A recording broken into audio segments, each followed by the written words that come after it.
Hello दोस्तों, इस video में language English and Hindi previous year paper solution देखने वाले हैं। यह वीडियो बीपीएससी 3.4 के लिए अत्यंत आवश्यक है, तो आप लोग लास्ट तक जरूर बने रहिएगा। देखिए, यह पेपर 15/3/2024 को पूछा गया था, तो इस पेपर का सॉल्यूशन देखने वाले हैं।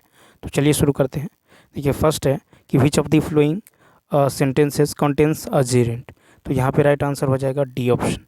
ठीक है, क्या हो जाएगा? D option. तो देखिए, gerund a noun ending in ING and that has been made from a verb is called a gerund. On the basis of the above definition, the following sentences contains gerund. जैसे कि walking is a good exercise। ठीक है, he is walking और he enjoys walking। तो यहाँ पे walking जो है V4 है, यहाँ पे V4 यहाँ पे ये नाउन की तरह यूज हो रहा है। ठीक, तो यहाँ पे राइट आंसर क्या हो जाएगा? यानी D option. Next question number देखिए, कहता है choose the sentence with the correct use of parallel structure. तो दो का हो जाएगा ए ऑप्शन, यानी दे like riding, walking and playing tennis. ठीक है, तो यहाँ पे राइट आंसर, तो देखिए यहाँ पे जो है they like riding V4, walking V4 and playing V4। ठीक है, टेनिस, ठीक है, is the correct parallel structure. Next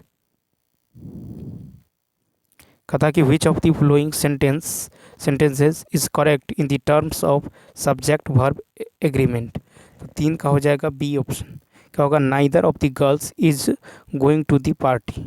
ठीक है, तो देखिए यहाँ पे जो हो जाएगा, ये हो जाएगा आपको बी ऑप्शन हो जाएगा। तो देखिए आपको याद रखना है कि नाइदर, आइदर, ठीक है, नाइदर, आइदर, इच, ठीक है, नाइदर, आइदर, इच, एवरी।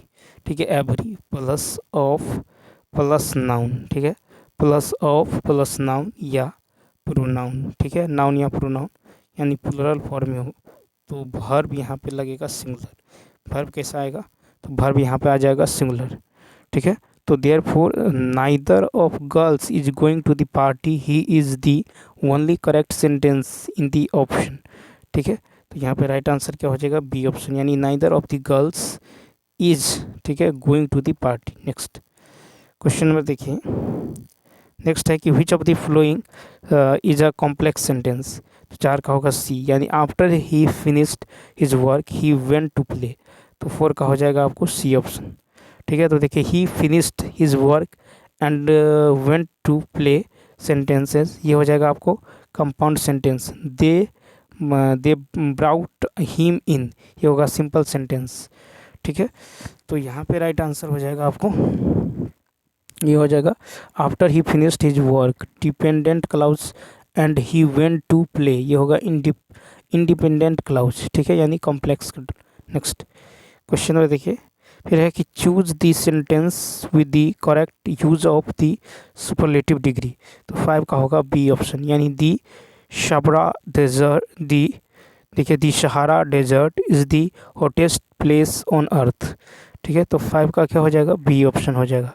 ठीक है, तो यहाँ पे होगा the Sahara desert is the hottest place, ठीक है, ऑन दी अर्थ। नेक्स्ट फिर है कि choose the sentence that correctly changes the direct speech into indirect speech. तो सिक्स का हो जाएगा आपको ए ऑप्शन, यानी she said that she was going to the party. Next question है, कहता which of the following is a coordinating conjunction. तो सात का होगा सी ऑप्शन, एंड हो जाएगा। ठीक है, तो देखिए a conjunction that connects words, phrases and clauses that are coordinate or equal to each other, for and nor but or yet so are coordinating conjunction. However, यह है कंजक्टिव एडवर्ब। ठीक है, और देखिए कंजक्टिव एडवर्ब और उसके बाद because जो है ये सबऑर्डिनेटिंग क्या है? कंजंक्शन है। नेक्स्ट क्वेश्चन नंबर देखिए 8 है कि find out the possessive pronoun that laptop belongs to dot dot dot. 8 का होगा सी ऑप्शन।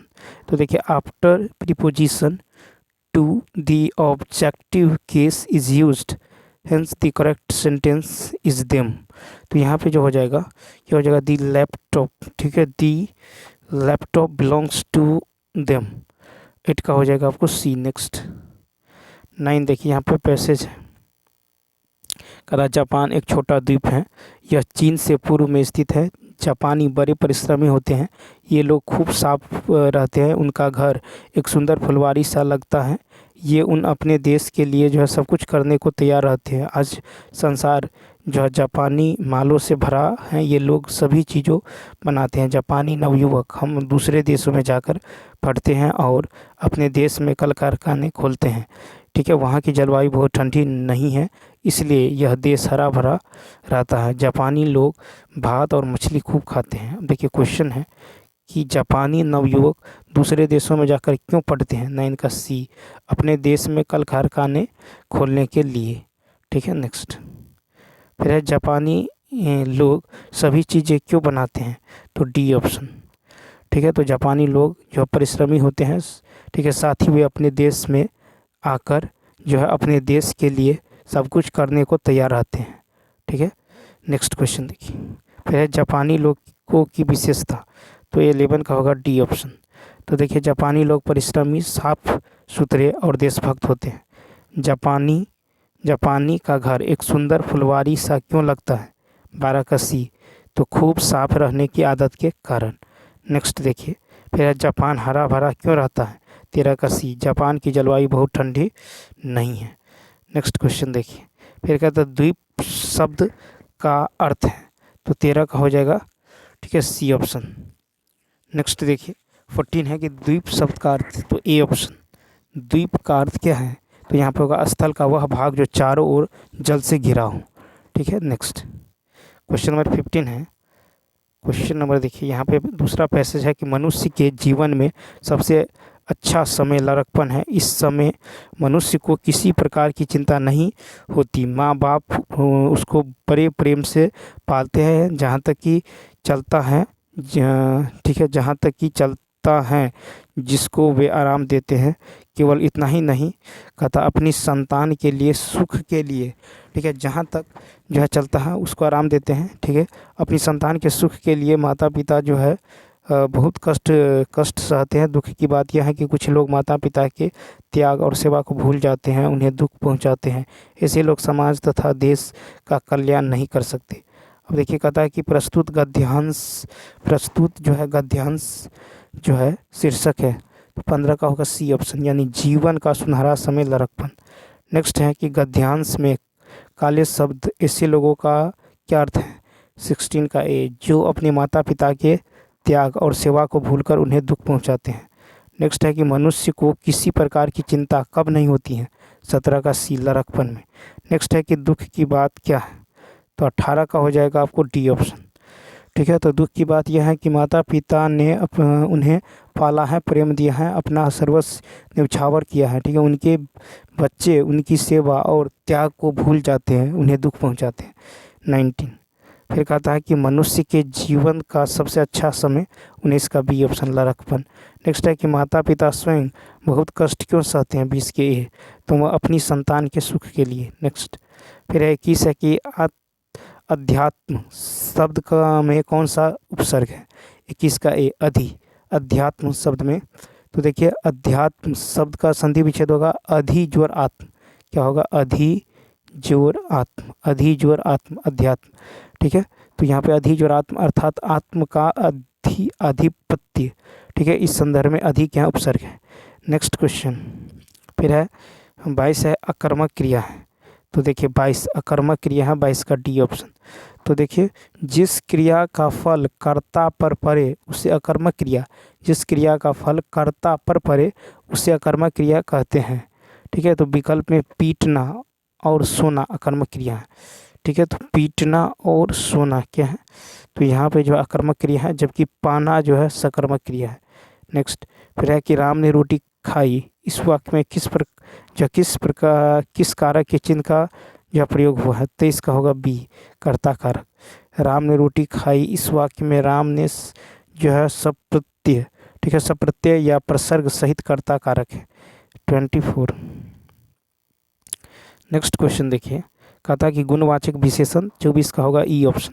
तो देखिए जो किसी व्यक्ति या वस्तु के गुण, दोष, रंग, आकार, अवस्था, स्थिति, स्वभाव, दशा, दिशा, स्पर्श, गंध, स्वाद आदि का बोध कराए गुणवाचक विशेषण कहलाते हैं। कुछ और सब, ठीक है। ये अनिश्चय संख्यावाचक यानी सार्वनामिक विशेषण है, 4 संख्यावाचक विशेषण है। अव्यय हैं तो ए ऑप्शन ऊपर, ठीक है। अव्यय क्या है तो ऊपर, ठीक है। तो देखिए अव्यय उन शब्दों को कहा जाता है जिनमें लिंग, वचन, कारक, संज्ञा, सर्वनाम के कारण कोई भी बदलाव या परिवर्तन नहीं होता है, उनमें कोई भी विकार उत्पन्न नहीं होता है, जैसे जब, कब, कहाँ, क्यों, ठीक है, कैसे, इधर, उधर, ऊपर, अरे और लेकिन, ठीक है, क्योंकि, परंतु। नेक्स्ट क्वेश्चन में देखिए 25 कहता है देशज शब्द हैं, डी ऑप्शन। तो देशज जो है, देशज शब्द वे शब्द हैं जो स्थानीय भाषा के शब्द होते हैं। ये देश की विभिन्न बोलियों से लिए जाते हैं, ठीक है। भात, लात, खुरपी, हंसुआ सभी देशज हैं। नेक्स्ट कहता है किस शब्द का प्रयोग सदा बहुवचन में होता है, सदा इसका डी। तो देखिए सदा जो है बहुवचन में प्रयोग होने वाला शब्द है समाचार, प्राण, हस्ताक्षर, दर्शन, बाल, ठीक है, लोग, प्रजा, ठीक है, ओस, ठीक है, आंसू। नेक्स्ट 28 है कि मिठास में कौन सा प्रत्यय है, 28 का बी, आस, ठीक है। तो 28 का हो जाएगा देखिए मीठ प्लस आस यानी मिठास, अर्थात मिठास में आस प्रत्यय है। फिर है कि मध्यम पुरुष सर्वनाम है, सी ऑप्शन। तो देखिए मध्यम पुरुष सर्वनाम जिस सर्वनाम का प्रयोग वक्ता सुनने वाला व्यक्ति के लिए करता है, ठीक है, मध्यम पुरुष सर्वनाम कहलाता है। जैसे तू, तुम, तुमने, ठीक है, तुझे, तूने, तुमको, आपने, आपको आदि, ये जो है अनिश्चयवाचक सर्वनाम है, ठीक है। हम जो है उत्तम पुरुषवाचक सर्वनाम है। नेक्स्ट 30 नंबर है कि तत्सम शब्द है, 30 का हो जाएगा बी ऑप्शन, प्रभाव। तो जिन शब्दों का संस्कृत से बिना किसी परिवर्तन के लिए ठीक है, परिवर्तन के लिए जो लिया जाता है उन्हें तत्सम शब्द कहते हैं। प्रभाव जो है तत्सम का संधि, ठीक है, प्रभाव जो है तत्सम शब्द है। तो चलिए दोस्तों इस वीडियो में इतना ही।